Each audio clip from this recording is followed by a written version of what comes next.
All right, Greg Shoemaker, TriState Football. I'm here at Tippecanoe High School with head coach Matt Burgbacher. His Red Devils went 11-1 last year. His first undefeated regular season in his career. And Matt, a year ago at this time, we were talking about having to replace 18 starters. And boy, did they come through for you last year. That has to be pretty fulfilling when, I don't know if there's ever been a school that's replaced 18 starters and gone undefeated. That's pretty amazing. You know, it tells you about the kids we have here at Tip and the coaches we have and the program that we have here and with our community.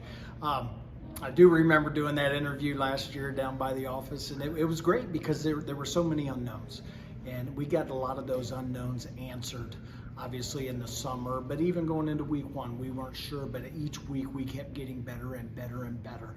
And it was a great season. It was a disappointing ending. And that has fueled us into this off season. Because sometimes you got to take a step back to make a leap forward. And we're looking to take that big leap this year. Yeah, and let's talk a little bit about some of the guys coming back. You know, you talk about replacing guys last year. Jackson Davis had to step up from his role as a junior to a senior. Well, this year you got a guy that's sort of following in his footsteps, Will Strong. Was like pretty much what Jackson was as a junior. Now you're going to expect him to do the same things as a senior.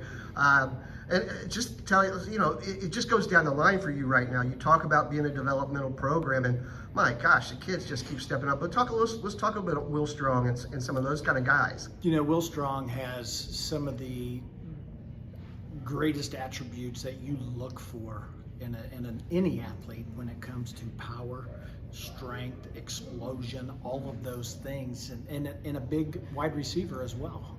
You know, Will's 6'1", about 185, 190 pounds, runs, you know, a 10.7 200-yard dash.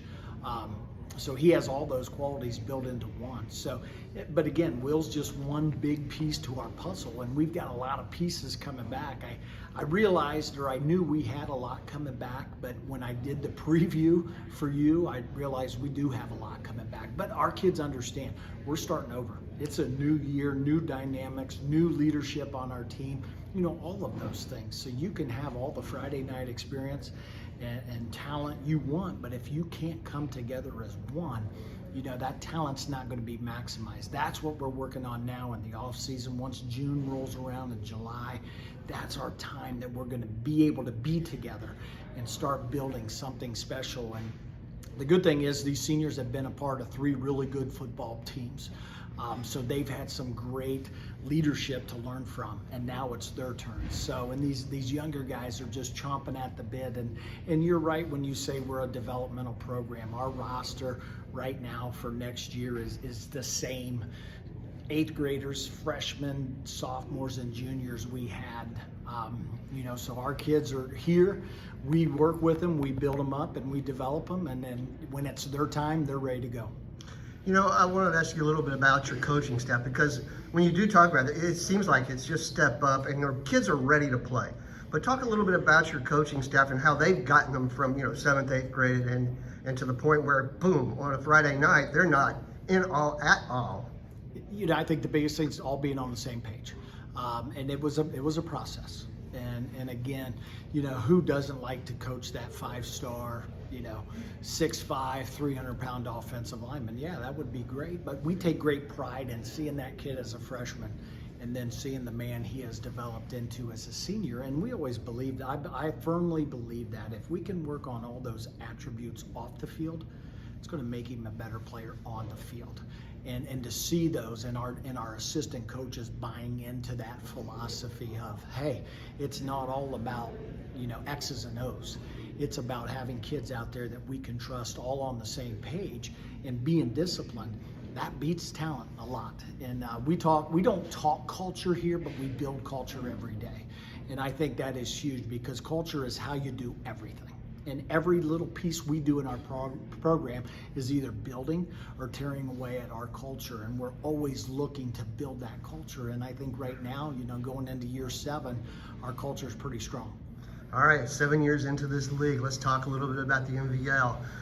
You're developing a great rivalry now with Xenia, who's coming into their own since you've been here, 2 different coaches, but yet smash mouth football there. Bill always does what he does at Piqua. Tainer's doing some good things at Sydney. Greg does what he does at Stebbins, and of course Troy at Troy. Right. I mean, this league has really got a lot of balance and depth to you. It's got to start helping now come playoff times when you for a while there, this league couldn't get past the ECC teams that it was playing in Right. the tournament, and now and even the Badens of the world as well. But I feel like you guys really, because of what the league is bringing, it's made you guys much better come week 11 and beyond. Absolutely, and I think too the parity between the best team and the lower half has dwindled. Because I look at all the teams and I just, you do your off-season research and everything else preparing for the season. On paper, everybody's going to be better than what they were last year.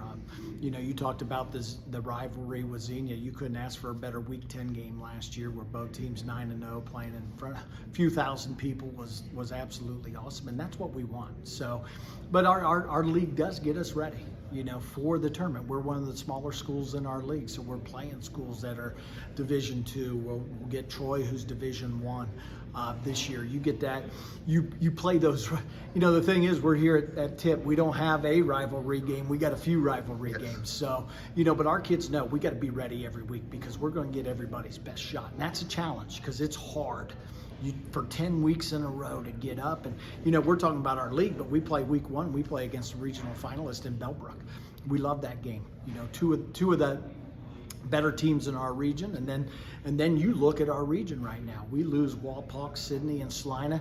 Kind of that WBL the last couple of years has been a nemesis to us. So you lose those 3 teams, but hey, let's bring in Hamilton Braden, let's bring in Kettering Alter, let's bring in Jackson, 3 perennial state powers. When you really think about it, into our region. So our region's going to be absolutely stacked, but that's down the line. We got to worry about ourselves this summer. We got to make ourselves the best we can be, and then each week we got to prepare like champions, like our kids have done, and then we'll let the chips fall where they may there in week 11 and week 12. But we got to stay focused on what we can do today to be the best we can be. There you go. That's Matt Burgbacher, the head coach of the Tippecanoe Red Devils, and it's hard not to get fired about that team after that interview.